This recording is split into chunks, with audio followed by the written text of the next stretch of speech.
But we are live, and this is Thursday Night Live. We're going to let a couple people roll in here. I did the backdrop. I had done this for a show that I had done yesterday, All Things Ecom with Jess Hill, and I said, no, you know what? I'll keep it up. It was in honor of the lives that were lost on 9/11. So. We're going to let some people roll in here a couple of minutes here. My name is Patdees. I host the show with Kimmy. Kimmy, why don't you tell them who you are? If you want to say hello, a couple people in the room. Yeah, sure. So my name is Kimmy or Kimberly. My YouTube channel is Borderline Hoarderish, where hoarding is only cool if you can sell it for a profit. I'm a mom of 2 children. I resell eBay and local, and I live life with a pacemaker. So I appreciate everybody who's already in the chat. I know it takes a little second for notifications to go out, but I will say hi to a few that's already here. Deep Fried Deals Dave says first. What's up, sir? Always appreciate seeing him around. He has good taste in YouTubers that he watches live. Grandma Wrinkles. Hello, Grandma Wrinkles. Craig, what up, Land Shark Picker? Steve, hello. Craig says hoarding is cool if you put horseradish on it. You know, that would probably stink up the items. I'm pretty sure, Craig. So I don't want to sell my items with horseradish on them. If you'd like to test that theory out, then you are more than welcome to. Make sure to make a YouTube video. Oh. What's going on, Pat? Not much. Did a couple storage units actually this past week. On Monday I went for there was 41 up for auction at 2 places that were only about a mile apart. So I want to John, I don't see John Johnson in here right now, but he sent me this clip here. I want to play real quick to kind of. Yes, indeed, your bubble seed. You know the voice, and you know I'm the choice. Oh, what a beautiful day. What a beautiful day. What a beautiful day. Oh, what a beautiful day. What a beautiful day. I think it's time for an introduction. What a beautiful day. John has amazing singing skills, I tell you. Hopefully he'll get a kick out of that, and it doesn't get demonetized for that 20 seconds of music that I played there. But you know what? I don't care if it does tonight. I'm in that kind of mood. For the 70 cents maybe I would make on the video, sometimes let's have a little fun and stuff like that. But that's big news for me. Is I finally got monetized, and I've made a whole 73 cents. I'm rich. 73 cents. We got more people. April Davis is coming in. Dan, the CNC man. We got a special guest tonight. Jason Thrift Trader is going to be coming in the room soon. I have him back in the green room. But he's been kind of on hiatus for like 2 months. So it's nice to see him back. But if you guys don't know who he is, here's around anywhere between $600 and $1,200. We're gonna finally get this stuff listed so you can't get it sold.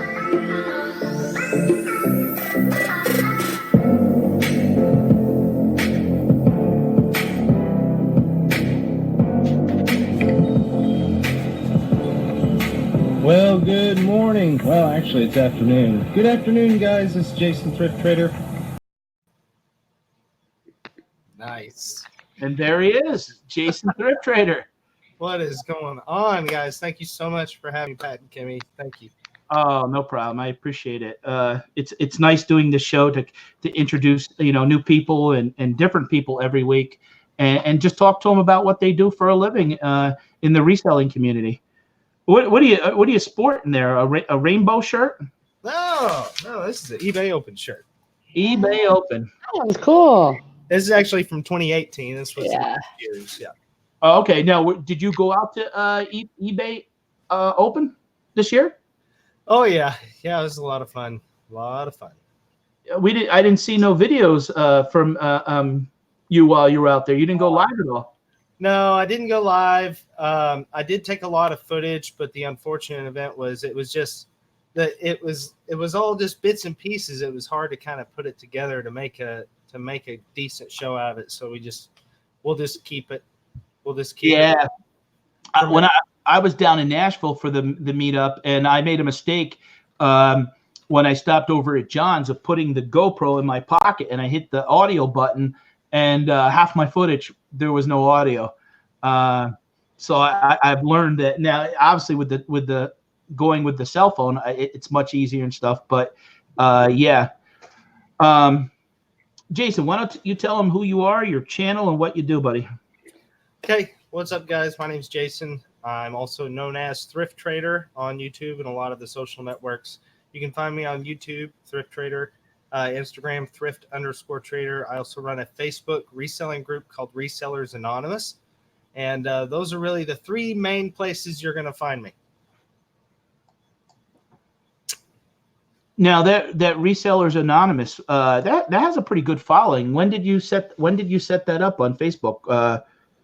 I set that up probably at the end of 2017, and we have a little under 8,000 members currently.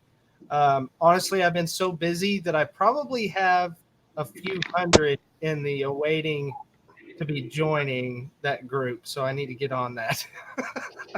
Now, are you the only one that runs that? No, I'm the administrator, but I do collect emails for BOA lists and things of that sort. So like any members that request to join that add their email to that, I'm the only one that can actually allow them in. So my moderators, I have three moderators that help me also with that. Okay. Now, Jason, have you been reselling your whole life? No, not my whole life. I started reselling about 12 years ago, and I think it was actually it was 2008, so 11 years ago, I guess. And I started on eBay. I started with strictly men's clothing. Actually, I started with men's ties only. Wow. And then quickly realized that there was a lot more money to be had in men's clothing. And then I stayed in the men's clothing realm, just sourcing this stuff from thrift stores for like 3 years. And then I moved to like men's and women's clothing. And then I ventured on to shoes, and then now anything that has value. Now, what platform do you sell on, Jason?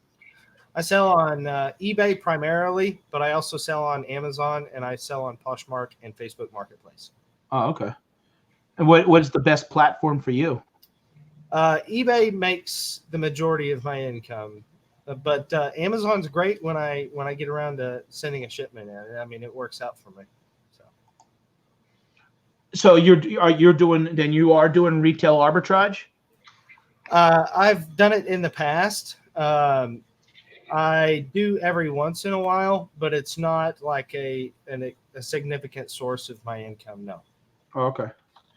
Now I brought you on. I wanted to talk to you about storage units, but obviously, what is your business model for you when you say Facebook Marketplace? I in the past I've seen like you've had big yard sales, or you call them yard sales or garage sales, or is it a mini flea market? No, it's not. Well, it's not a mini flea market. I mean, it's a huge garage sale.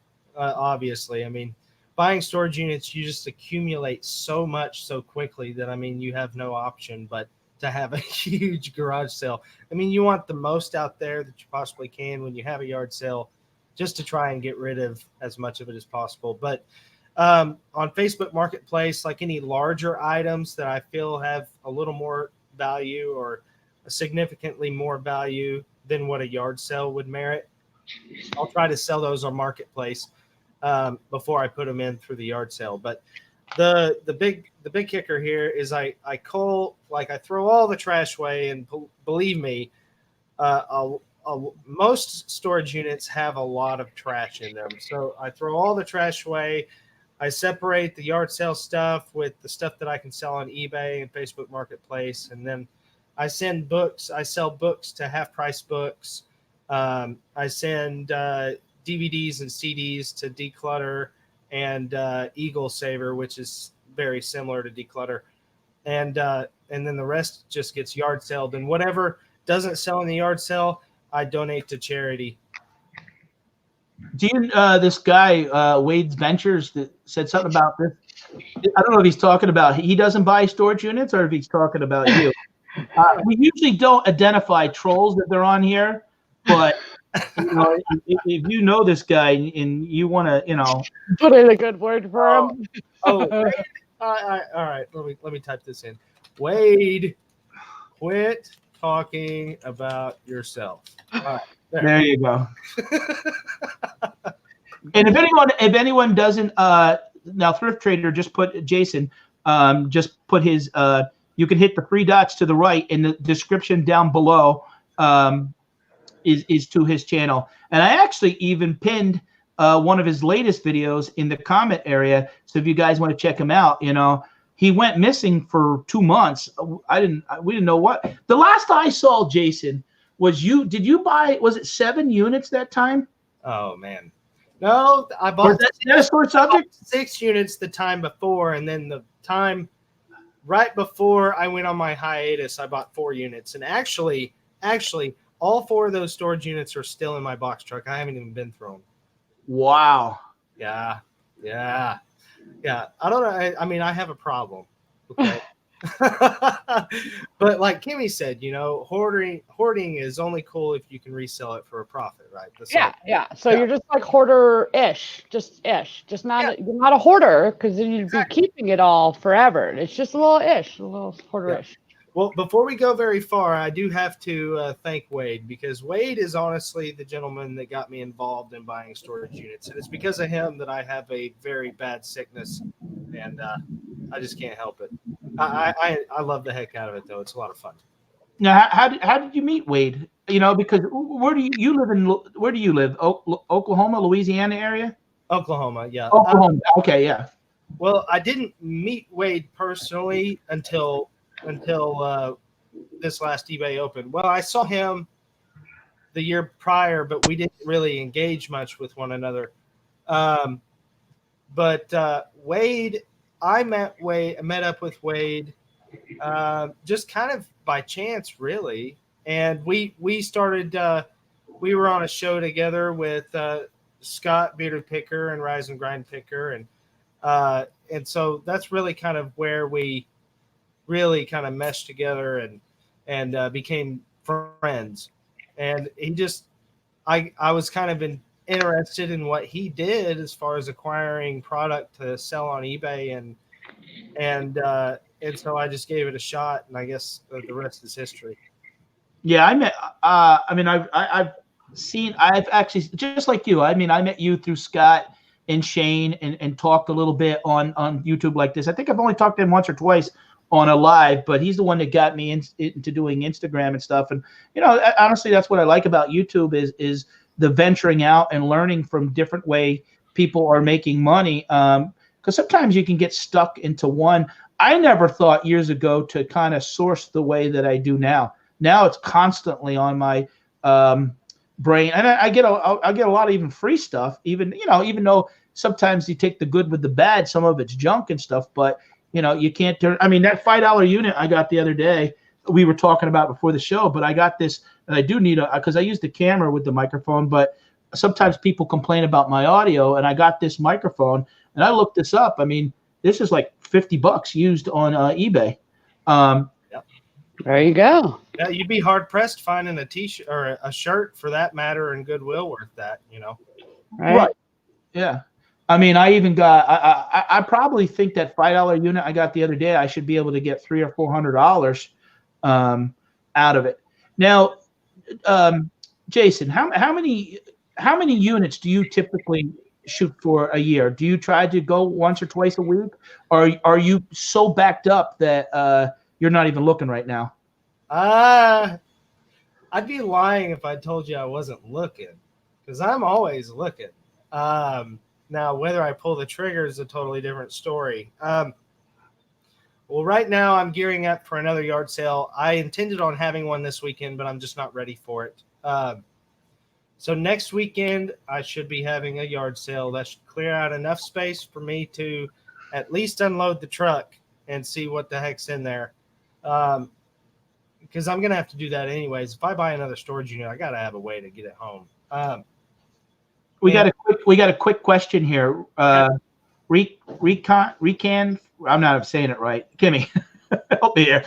My English. Yeah, Recan. I'm not sure either. I'm sure it could be pronounced a few different names. Do you buy online or local? Well, it's all local, but online or live, like actually in person. I do both. I prefer in person auctions only because you can literally stand there and smell the unit, and that makes a big difference, guys. Mm-hmm. I know it sounds strange, but I promise you it makes a big difference. But back to what I was saying is I've got like 6 that I'm watching on Storage Treasures right now. If I get it cheap enough, I'll probably pull the trigger on a couple of them. But to answer your question, Pat, I don't really have a number. Where I want to go with this business is be able to buy 2 or 3 a week and move the product out as quickly as it's coming in. That's my goal, my end goal. But right now, I think I've got about 20 storage units in total under my belt since January when I started this adventure. And that's a lot of product, and I'm just trying to liquidate it right now. Are you doing this on your own, or do you have somebody that's helping you load and unload or go through or list? Or my wife, Jessica, also known as Hot Sauce, she helps me out quite a bit actually in with this whole ordeal. Yeah. So. Yeah. Because I picked up a unit this week, like my first unit in quite a few years, and I forgot that it was a lot of work. Well, maybe I didn't forget that part, but it just really kind of hit me. Oh, it's absolutely. Yeah. And I'm doing it on my own. My kids sort of help, but they're in school and stuff like that. My daughter's always all about clothes. It doesn't matter whether it's from a unit or where it is. She's all about clothes. And my son is all about the jewelry. He always is looking for the bling. So here's a quick question. So where is the best place to buy shipping boxes, bags, etc.? In mine, I would say Uline is one. No? No? That's expensive. Don't go that way. Okay, I've gotten some stuff from there, but I've gone through eBay, and I know they're coming from Uline. Maybe it depends how close you are. So, I mean, you shipping bags, boxes, depending on, you can go dumpster diving for boxes. There's always tons of boxes if you want to do that. If you don't want to do that, I buy boxes from Walmart. Like the boxes I ship shoes in are 68 cents a piece, and it's literally right down the road. I also buy boxes from eBay. Poly mailers, I buy those from eBay in by the thousands. And shipping labels, same deal, eBay. Bubble wrap is best purchased on Amazon. And I've been able to get several, I guess it was 3,000 feet of 12-inch bubble wrap for $17. So yeah, no, I get to be honest, I get many boxes for free. The box, when she first asked the question, I was thinking about boxes to send into Amazon. Now I get boxes from Lowe's to send in my Amazon stuff, but I have used smaller boxes. Now the 4-foot rolls I get of the bubble wrap, my local UPS guy gives it to me. I almost think he does it almost at cost or 10% over. So I mean, I buy one of those big rolls for $25. I think just making connections sometimes helps too, like putting the word out. I used to, well, even still, just asking like the people at Dollar General if they have any boxes, or I like to, if I do dumpster dive, then I hit the recycling ones and not the trash ones to pull out boxes, because more than likely they're pretty clean as long as it's a cardboard only. There are the few that obviously people do throw trash in. They're jerks. But there are ways to get some boxes. And then I like to always use the advantage of having, the eBay coupon, and using that either towards poly mailers or boxes.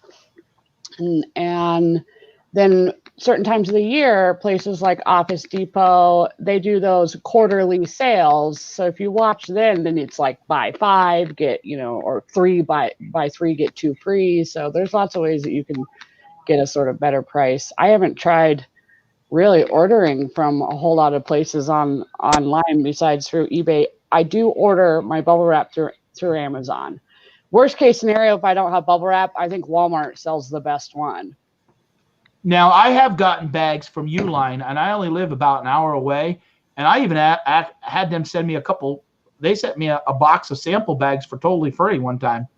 But I know sometimes I've ordered bags off of eBay too, and that's where they've come from because I could see the paper that's inside the bag. But Eric is asking if I'm multitasking. No, I was asked if I would come and say hello to somebody, and I said yes, I would pop in for 2 minutes and say hello out of respect. So if you guys, there's 31 people in here now. If you guys are watching the replay, I greatly appreciate you guys stopping in. As our guest is Jason. Is he frozen, or am I like? Is it just No, frozen? he's not frozen. He's moving. He's turned into quite the ventriloquist, hasn't he? Oh, am I frozen? Oh, now it's moving. Okay, there we go. Well, I was like, am I losing it? Or anybody else notice that Pat is completely frozen? You're good. I can hear you though. No, I'm not. Am I moving now? Yeah, you're fine now. Yeah. I thought you were trying to play some trick on me. I never know with you sometimes what you're up to. I just always try to go with the flow. No. And you don't. Now they're talking about dumpster diving in the side chat. Do you dumpster dive at all? I do a little bit. I've been known to. Yeah. I mean, I know you host the show a lot of times. And that's funny because when I made the thumbnail, I was trying to look for a picture of you standing up because you always seem to be in the middle of doing something. So I had taken that picture, and your beard wasn't fully grown in yet. So some people are, I don't know, it doesn't look like him. Beard gives me wings. Yeah, when I first started watching Jason live, I can't remember where it was at. I think you were doing lives with a bunch of people. I remember there being this pile behind you, and I was waiting every time. It was like every time I saw you live, I was like, I think that pile, I'm pretty sure the pile is leaning even more. It's not, your background now doesn't look the same as wherever the heck you were in those lives, but that's how I kept recognizing you on the lives, was this pile, this leaning pile that was behind you. I was just waiting for it to fall. Absolutely. Yeah. Looks like Grimes Fines has made his way in. What's up? Yeah, he was hacking with you. Oh, okay. First, Craig is saying first time he saw Jason, you were sorting a huge bin of shoes. I've been known to do that too. Yeah. Now, is there certain things that you feel you're an expert on? No, I mean, not really. I know shoes pretty well, but I don't know why people really think that. I mean, I just pick up a pair of shoes and I look it up. If it sells well, then I put it in my bank and move on and just toss it in the basket and go. I mean, it's just a matter of when you get out there, when you go sourcing for a particular item, you learn it pretty quickly. or at least you learn brands that you know for certain sell well, and that it just sticks with you. Hey, Justin, thanks for stopping in. Real quick, I want to shout out my niece Haley's in the room. She doesn't kind of understand that sometimes we're live, and I'm trying to pay attention to the chat. But yes, Antonice is doing fine. So thanks for that's my 12-year-old niece who lives about an hour away, keeping an eye on Uncle Patrick. So thank you. Do you have something that you like to source? Storage units.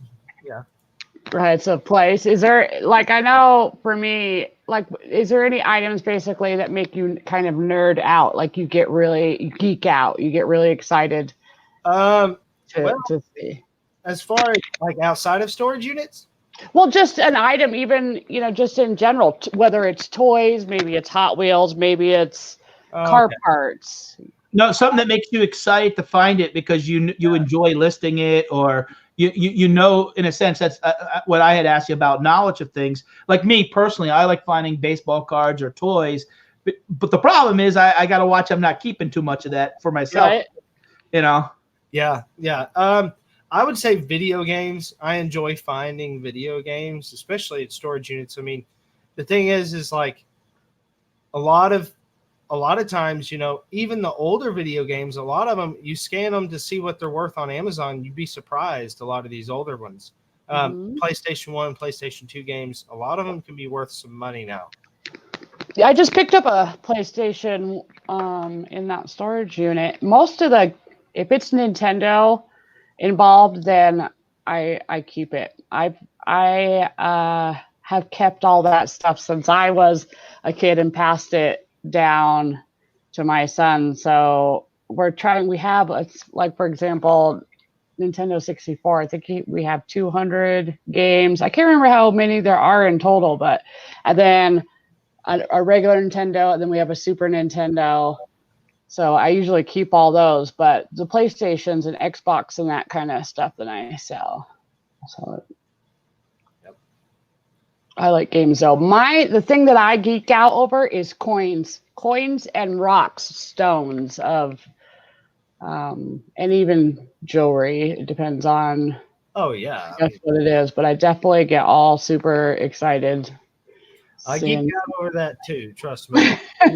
Find a box full of gold, and that's enough to geek out. Yeah. Absolutely. Didn't you find, if I recall, a whole bunch of jewelry earlier? One of your videos.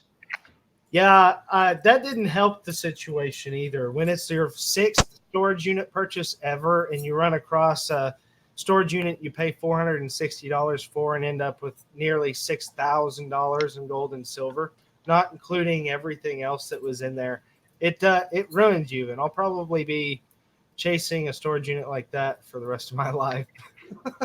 Why? The way you're making it sound, it's sort of like gambling. When you go and you win, let's say $4,000 at the blackjack table, you think every time you're going to win $4,000. Well, I mean, it's not. Well, that not every storage unit is like that. I mean, shoot, if it was, none of us would even be here right now. We'd be out buying storage units, right, as we speak. But I notice a common theme of people who buy storage units, though, that when they come across, especially if it's in the early beginning, they come across a unit that has a lot of value, that really kicks that sort of addiction into high gear. It makes me think about Renee from Bargain Hunters Thrift. He's still on the hunt for a storage unit, like one he found that was a collector unit of all kinds of comics and all kinds of stuff.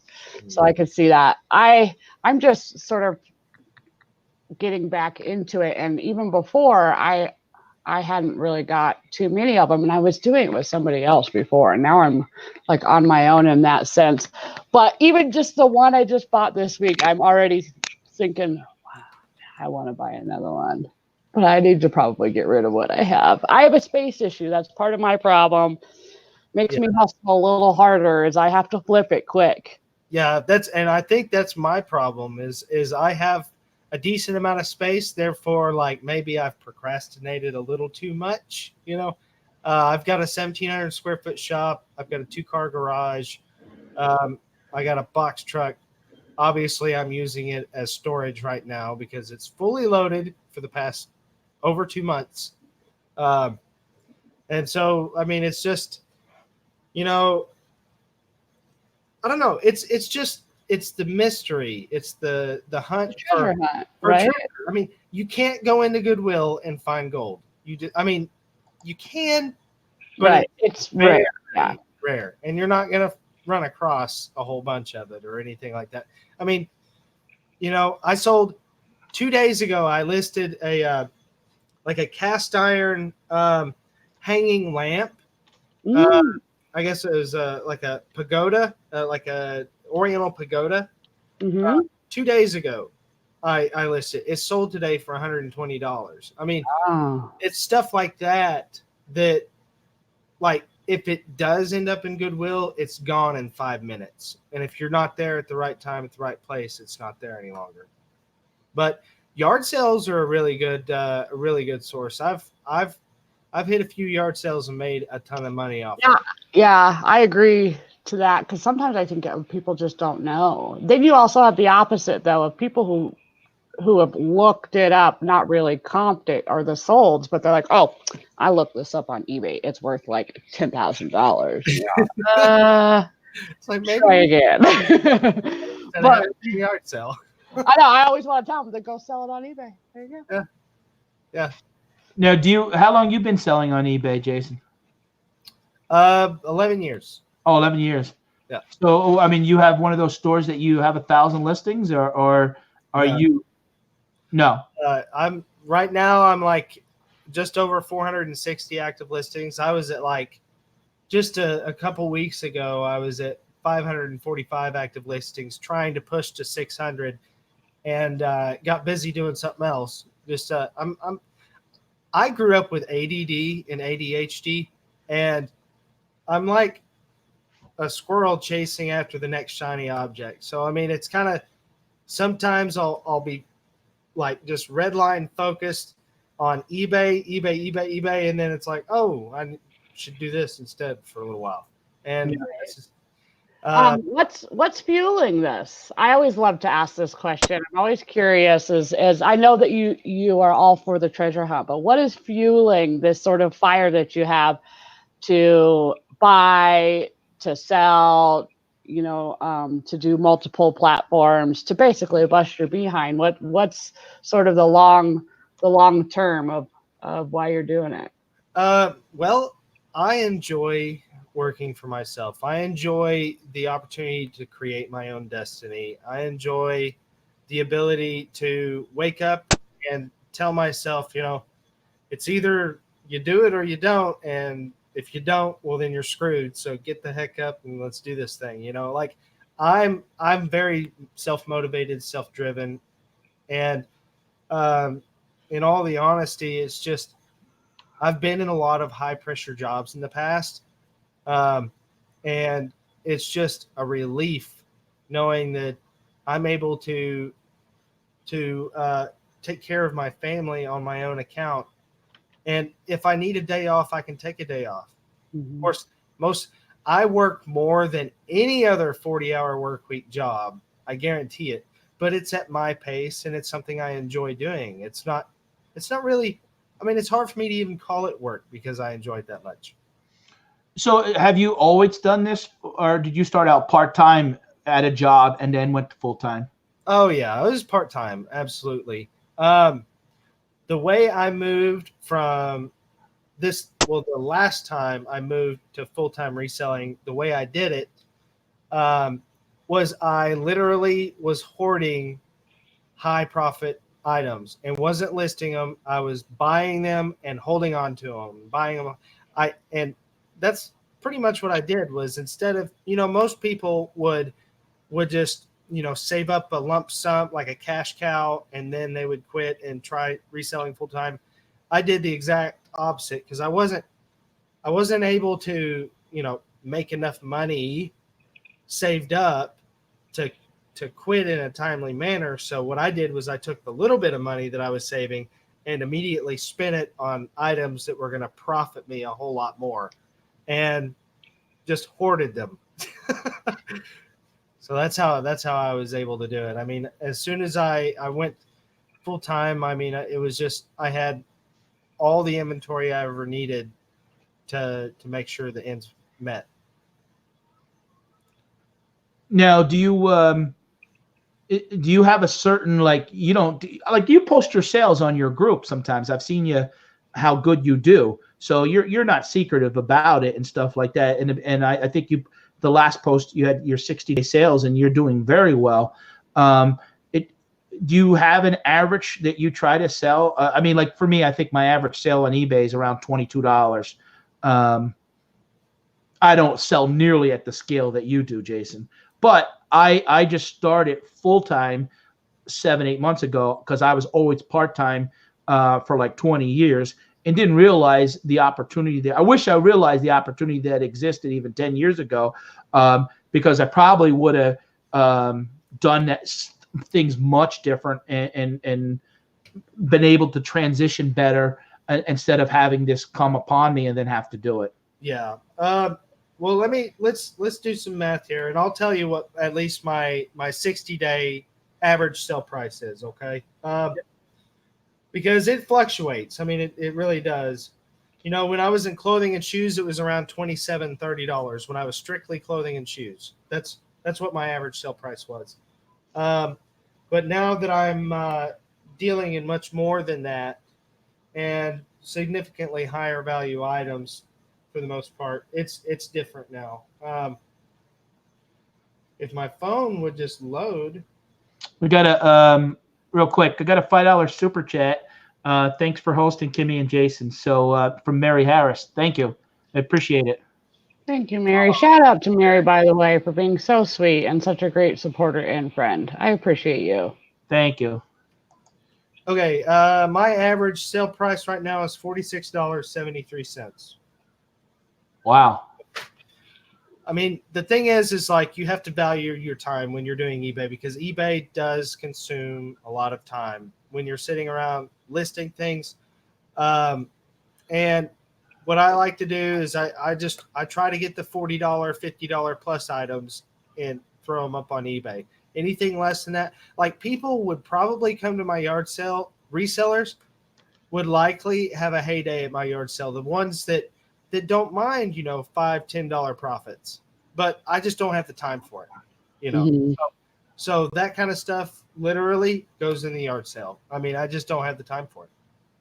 Yeah, it reminds me of what Taco Stacks does at his flea market when he sells the $2, $3, and a lot of times dollar items, because it's just not worth taking the picture and listing up on. And that's the transition I have to make to bring that up, because a lot of times and you learn from this, because I wasted money buying sometimes a dollar item and you're flipping it, and you hope you're making $1 or $2.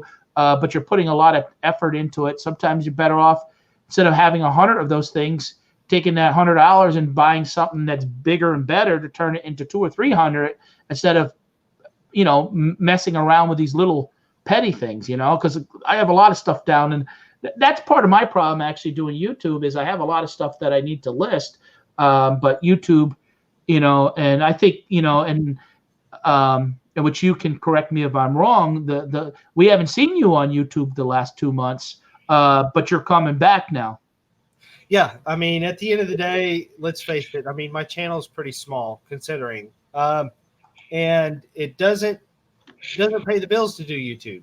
I enjoy doing YouTube. I love editing videos. It's a passion of mine. And the issue though was, I needed to crack down and make some money. And at the end of the day, I just had to put YouTube to the side for a couple months and get to cracking. So. Yep. You got to do what you got to do. Pat and I were just talking about that earlier today, about how it sometimes you got to do what makes the money. Not that there's not potential to make money on YouTube, but it's just like sort of any, business or however you treat it is it takes a minute. It's not just some overnight. There are those that have had that kind of luck, but Yeah, that's right. I mean, at the end of the day, you have to prioritize for the moment. mhm. If your YouTube's making $5,000, $6,000, $7,000 a month, well, then you're probably not gonna stop doing YouTube for. Right. I'm with you though on the whole editing part. I love that part. I enjoy it. I took a couple graphics classes on video creation or videography or whatever it's called. I can't remember what it was called.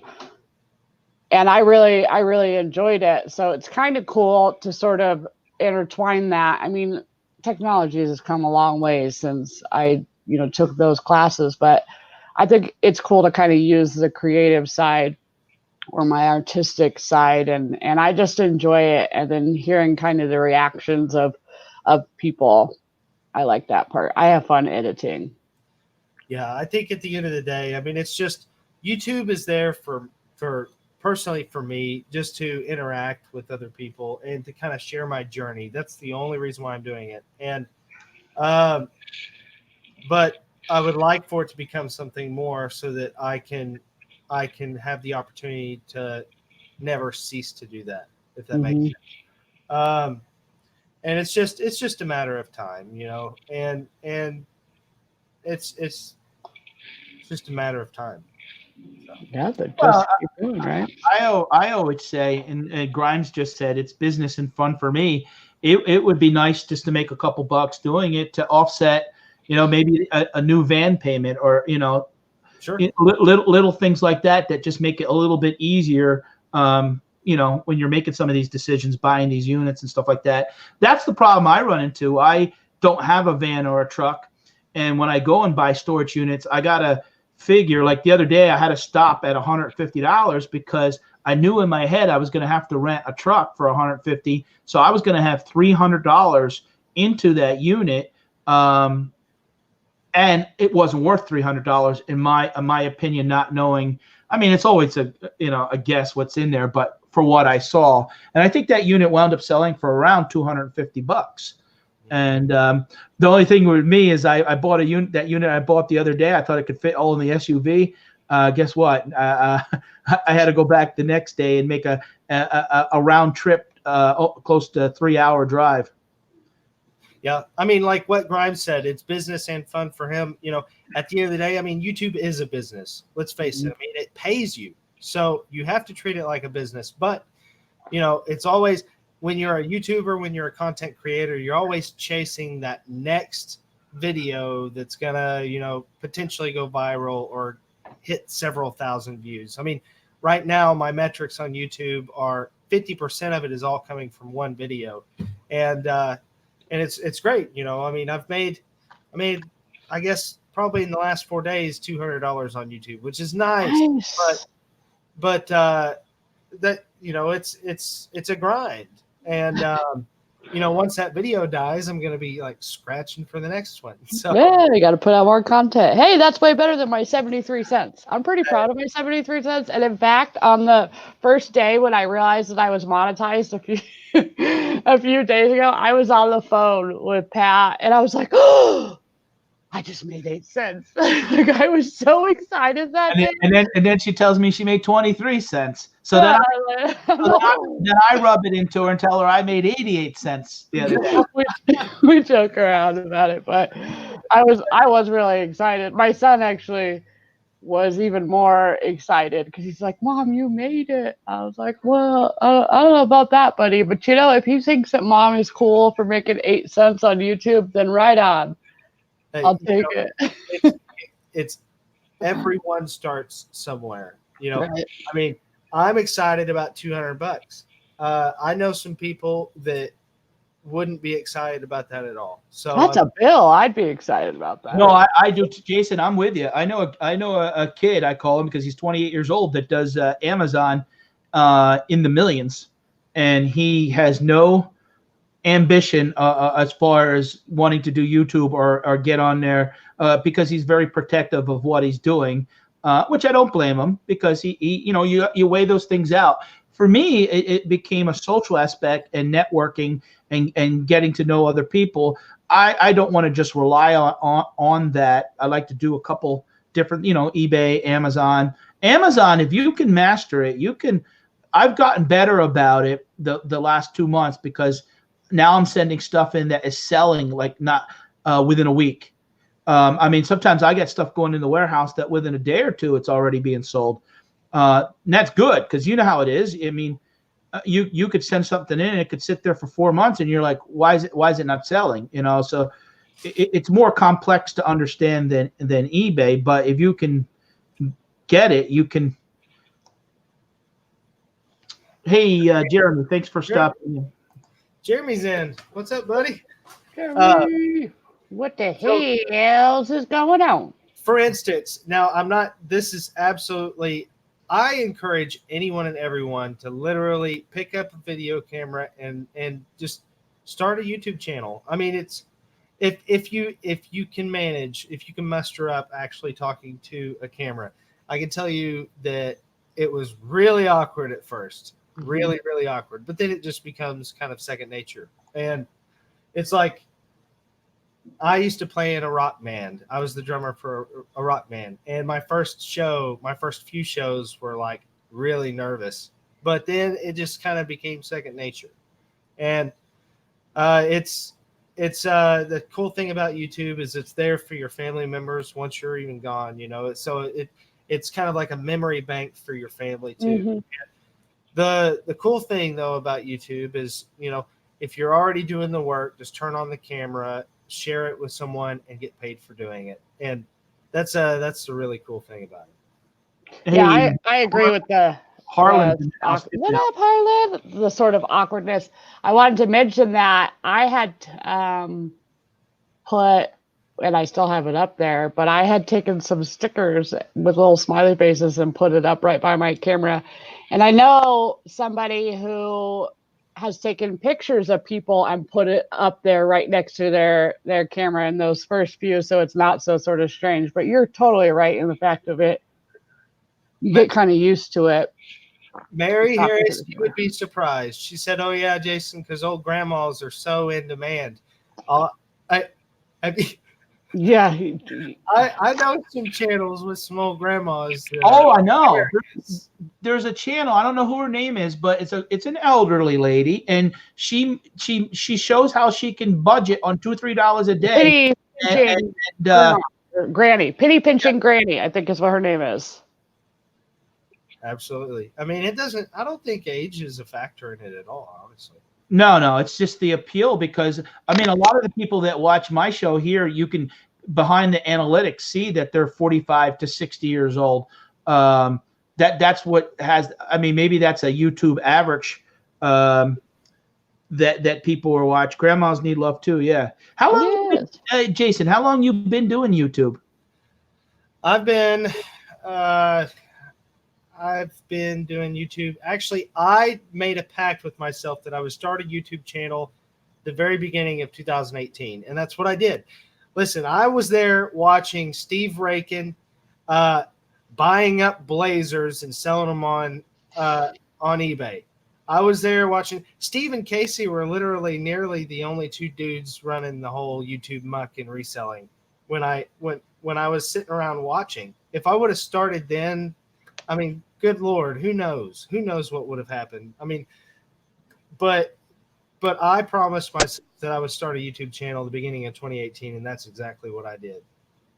Good for you for doing it. Yeah, we could all probably do the whole what if game. And I noticed those two, Casey and Steve, kind of stemmed or made a trickle effect of a whole bunch of us, because I was there too watching 10K on the Bay, Chris too. Well, when he was 10K on the Bay, and Rake and Profit and Rockstar, those were the beginning ones, and it trickled down into, I can't remember if it was Wade or Lindy Glenn that was the next one, but then it just sort of expanded, and now here you all are.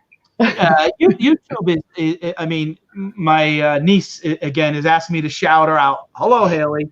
But I told my wife, she calls up because one day I was kind of shocked, and she says, "Yeah, they want to be YouTube stars," and it reminds me of I had gotten this book, Gary V, Crushing It, and in the first like 2 or 3 pages, he talks about how things have changed and that kids now want to be YouTube content creators. It's I got on YouTube because I used to listen to music years ago. I never even knew about the live until I saw the Bearded Picker.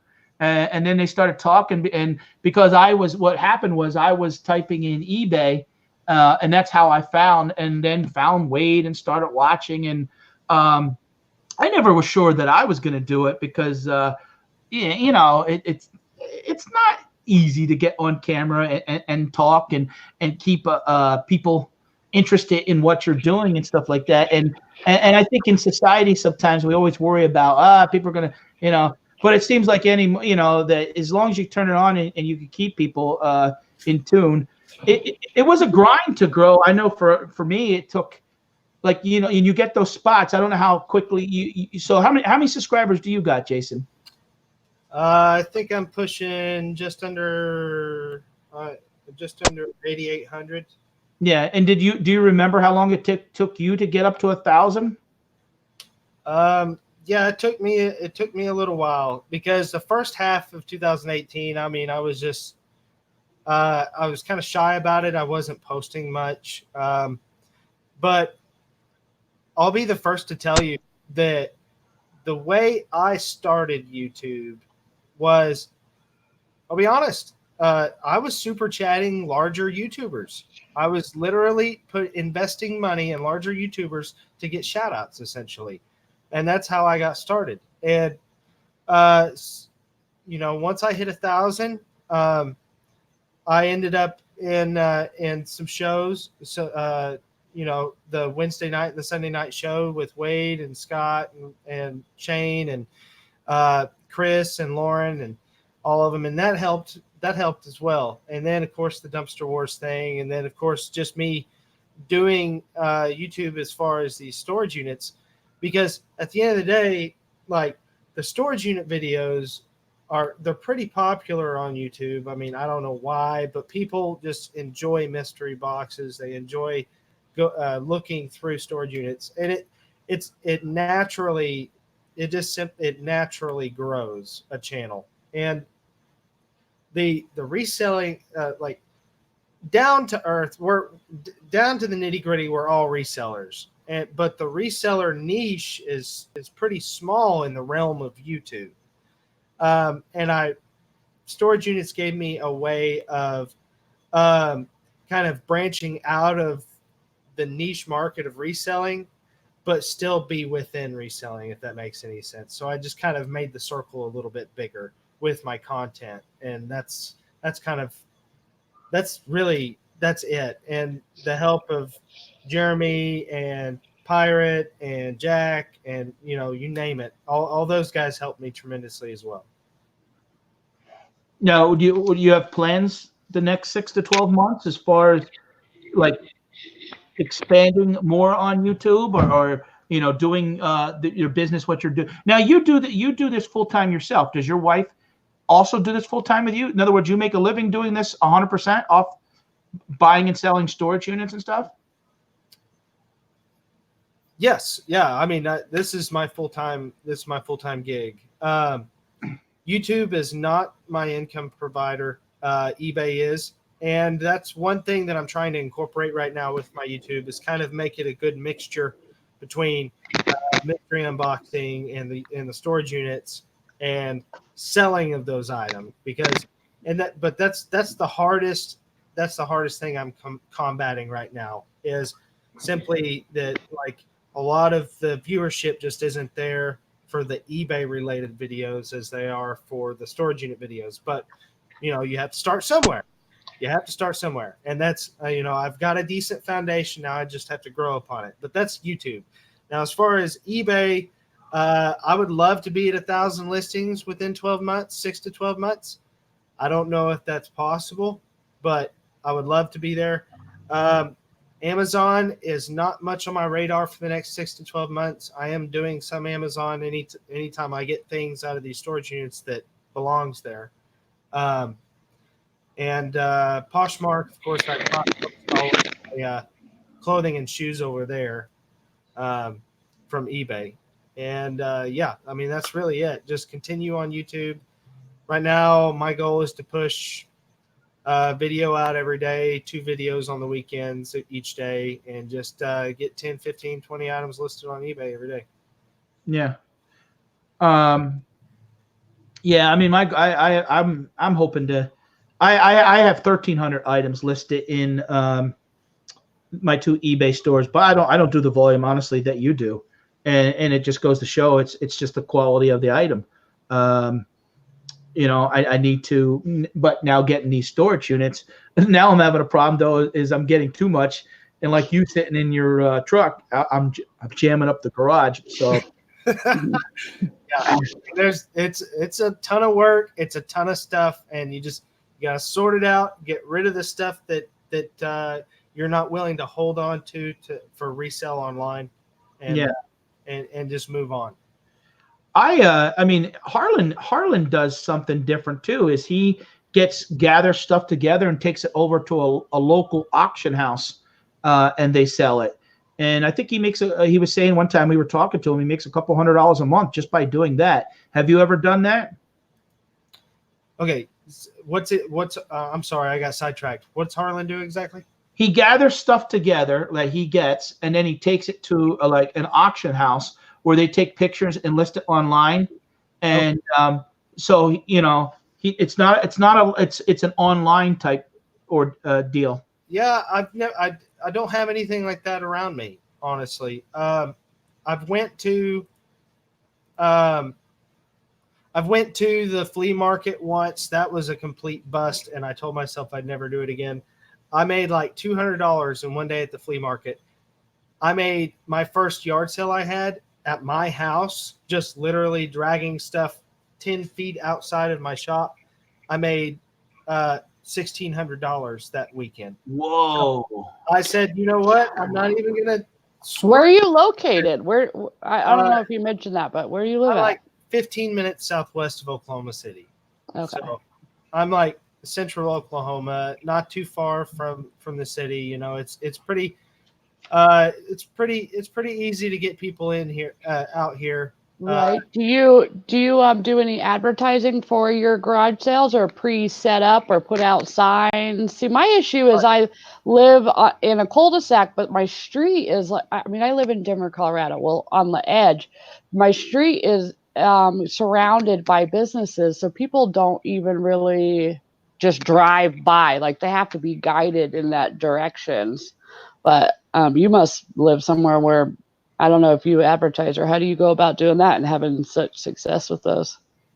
Yeah, I mean, what I do is I, like the morning of, like I usually have a yard sale Thursday, Friday, and Saturday. So it's a 3-day yard sale. Thursday morning or Wednesday evening, I'll post it. Thursday morning, I'll repost it on Facebook and a lot of the buy, sell, trade sites, local sites. And then I'll do that every morning of the yard sale, just with pictures of what we've got. And usually throughout the day, I'm still dragging stuff out. So I'm just making the yard sale even bigger and bigger. So this is you and your wife doing this then when you do the yard sale? Yeah. Yeah, you don't have no employees, right?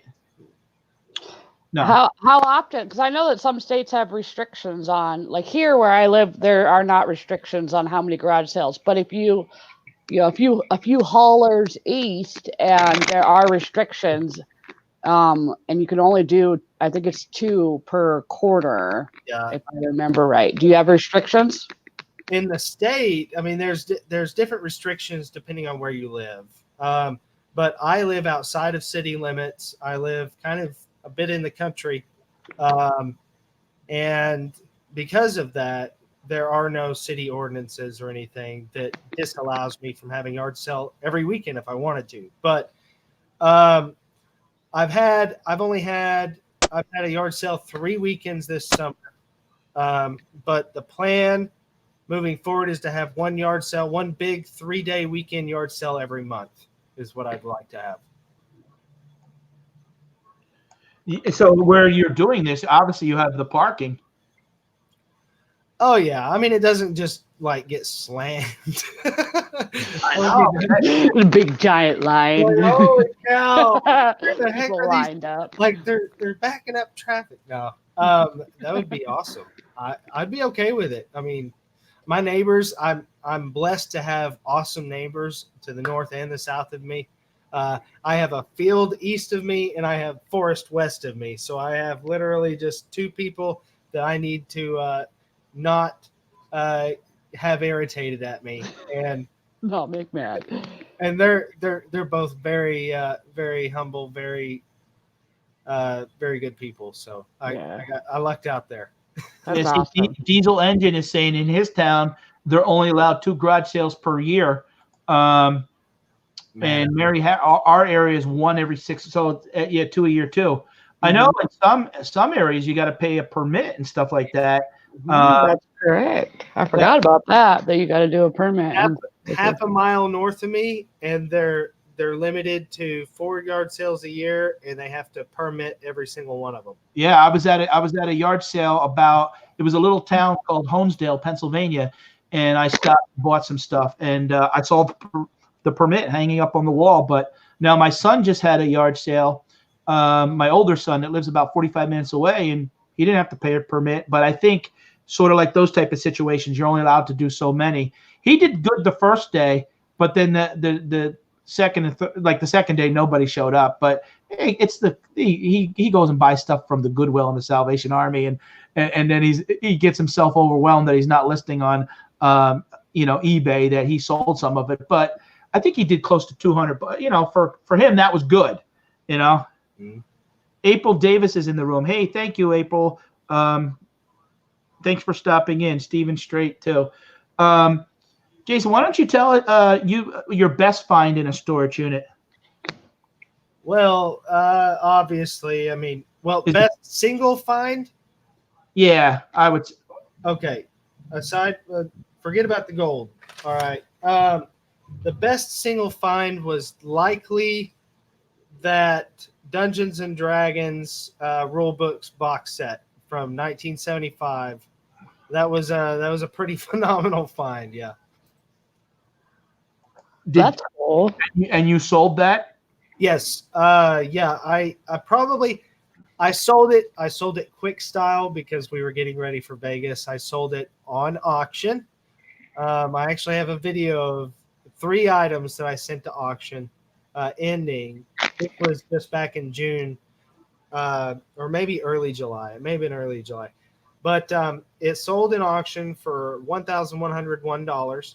It was literally just 3 small books in a cardboard box, wood grain cardboard box. It was half beaten up to death. And the thing is it was Tactical Studies Rules, wood grain box set, the original Dungeons and Dragons rule books, 3rd print, it was a 1st edition, 1975, 3rd print. Just to give you an idea of how close I was to, instead of 1,000 to thousands. 1st edition, 1st print sold back in 2016 for $22,000. But I had the 3rd print, and I got 1,100. But I think that it was probably worth about $2,000. I put it in auction. Of course, we all know you only get about 50% of value at auction. Right. Yeah. I think a couple years ago when I cleaned out a storage unit, I didn't realize the value of some stuff. I had a Cartier watch box, and I listed it up on eBay, and it was getting bid on, and they pulled it. They said, no, you can't sell. They were worried about counterfeits. And so in all honesty, I was getting bid on. I'm like, well, why can't I sell it? I know it's a real watch box. It was actually in a unit that it was a professional photographer. So I put it back on. I put buy it now at the last bid, and within 10 minutes, somebody bought it. And then someone told me that, that watch was like a $7,000 watch, and having that box made it even worth more. Yeah. But I got paid $125 for a little box, and they paid me by it. Now I shipped it. There was never no other issues. And that's when I was doing it part-time, so I really didn't understand. Now I wouldn't do that because I wouldn't want to get suspended. And I think eBay's much tougher now. They would probably would have suspended me because of that. So what Kimmy, have you any of your best finds even recently? Best find value-wise. Oh wow. Well, I think for this week, I mean, I haven't gone sourcing. I just pay. I've been dealing with the storage unit, but I definitely think so far that the jewelry is probably the best. Somebody had a little bit of an addiction to shopping and, well, unfortunately, drugs too. And there are a lot of really nice brand clothes. There is a fur coat in there that I have not really looked up yet. So for this week, I'm not really sure what my best find. I'd say in general, the ones over years just sourcing or reselling wise are usually art, either art glass or a painting of some sort. I always do really well. If it's art glass, like hand blown art glass, I beeline straight for it because I'm going to pick it up more. I mean, if it's the right price. One of the ones I last picked up was a vase by somebody named, he's an artist in California. His name is Paul Harry. And he makes art glass vases. And that sold for, I think it was $200. But I bought it for like $5. Nice. Yeah. So the thing is and I get lucky with that because obviously and people have been complaining about the prices. Everybody's aware if you're a reseller, the prices in Goodwill are going up. Yes, we all know. But things kind of change throughout any type of business or any type of even platform or whatever it is, and you just kind of gotta go with the flow and figure out what you need to do to adjust that. They're not able to easily identify breakables, so that's why I could still find them for really decent prices, because they look at a piece of glass and they're like, I don't have any idea, so they just stick it up there for not very much. So I've done really well with statues. Wood things is another one. Wood inlay pictures, hand carved wood statues, those do well too. Jason, now you have like a disgusting find, like something that you like, oh my, like, can you share that with us, or something so bad that you can't? I mean, food is always disgusting. My last unit, I pull out a box, and it was a box of refrigerated potatoes, and I went to open it up, and I'm like, whoa, and I'm like, I'm not putting this in my car. I put it on the hood. And I asked the lady, can I throw it in your dumpster? And I said, I can't. I said, if you don't let me, I'm going to drive down to McDonald's and throw it in the dumpster, because I'm not driving an hour and a half home with a box of rotten. And they had a date on it, 2017. Oh, yeah. I mean, besides the adult toys and stuff like that you find all the time in storage units, besides that, there's always something to be said when you buy a storage unit and then you quickly realize that just because it was $5 doesn't mean you should have bought it. and then the next realization is this was a homeless person, and there was just, I mean, the clothes were, I mean, everything was just gross. And no offense to people that are homeless. I mean, they're just down on their luck. That's what it is. But then you have cockroaches crawling out of a mess bag. Ooh, I don't deal well with bugs. And it's like, you know what? I think this is going to be the very first thing that I load up in the truck, at the very edge of the truck, and then I'm going to go find the nearest dumpster, and then I'll come back for the rest of the stuff, which is exactly what I did.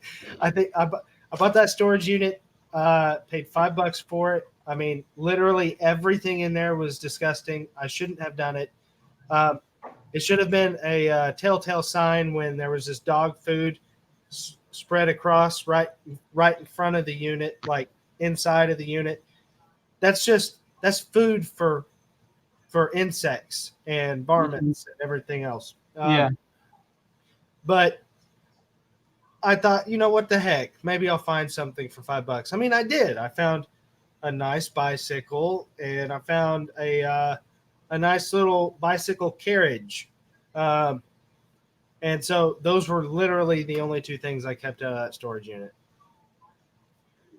It was pretty bad.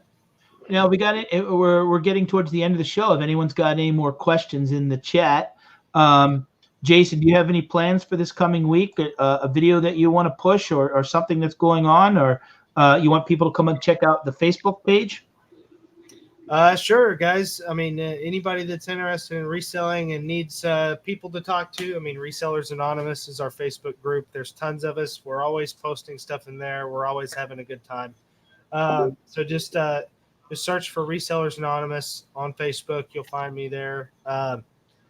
And on Instagram, Thrift_Trader is my handle there. On YouTube, Thrift Trader.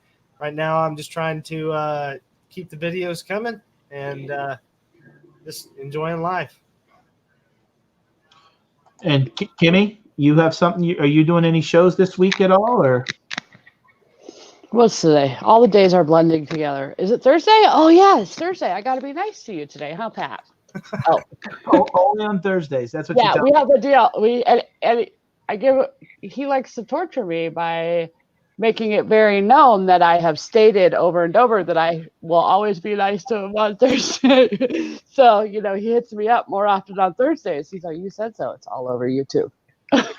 But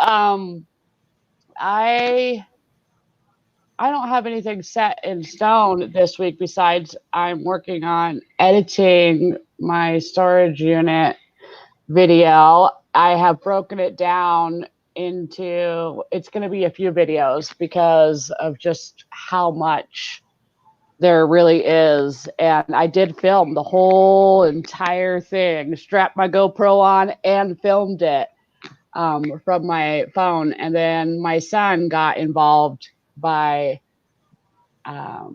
going through all the jewelry. So there's going to be an unbagging video of all the jewelry. So that should be coming out. I also need to put out my race car one of when we went to the races. Before we go, I'm going to let y'all know, I made a huge mistake. Just so that nobody else ever does this. I did not download or let the stuff that I had recorded or upload to OneDrive like I normally do. It wasn't letting me automatically do it because I had too much on my phone.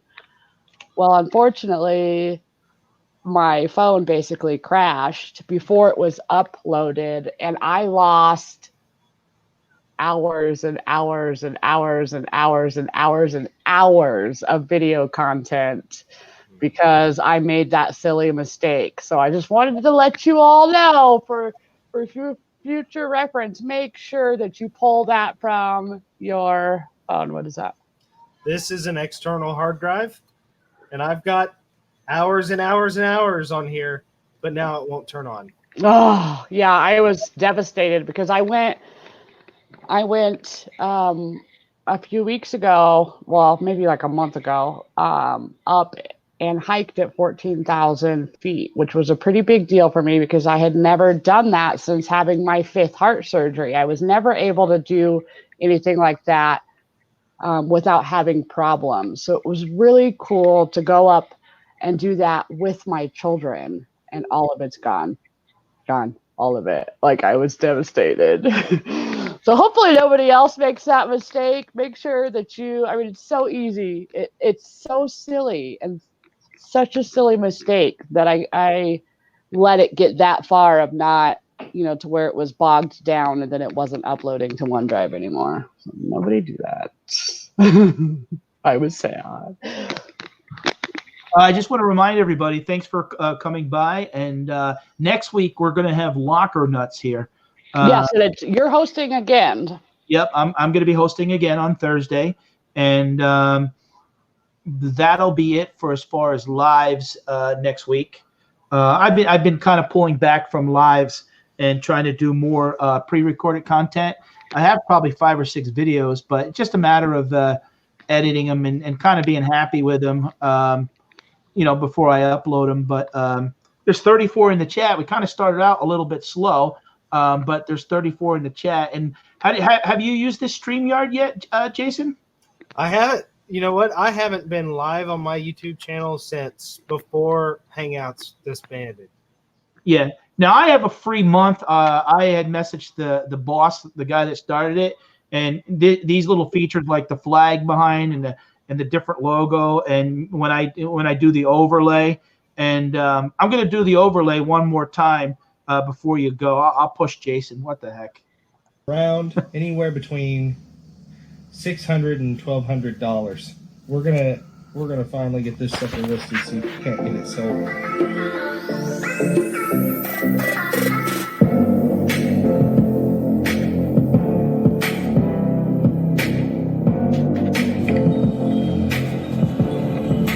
Well, good morning. Well, actually, it's afternoon. Good afternoon, guys. This is Jason, Thrift Trader.